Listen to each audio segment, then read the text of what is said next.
ஜெயங்கொண்டம் அருகே அருள்மிகு ஸ்ரீ பச்சையம்மன் 4ஆம் ஆண்டு பால்குடம் திருவிழா வெகு விமர்சையாக நடைபெற்றது.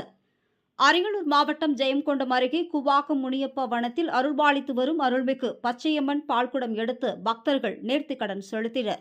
இதில் முன்னதாக பக்தர்கள் காப்பு கட்டி மாலை அணிந்து கடும் விரதம் இருந்து மஞ்சள் உடை அணிந்து பால்குடம் எடுத்து முக்கிய வீதி வழியாக ஊர்வலமாக சென்று கோவிலுக்கு வந்தடைந்தது.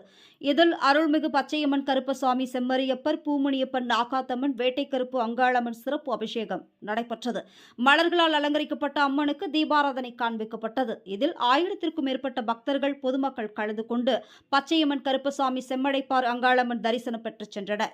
இந்நிகழ்ச்சியில் பின்னேரியின் வகையரா பொதுமக்கள் குவாகம் பரமசிவம், பூக்கரகம் குமாரசாமி, அக்னிகரகம் தங்கராசு, சக்தி கரகம் அன்பழகன், தீச்சட்டி ராமகிருஷ்ணன், பச்சையம்மன் ஆலய பூசாரி வேல்முருகன் மற்றும் ஊர் பொதுமக்கள் அனைவரும் கலந்து கொண்டனர்.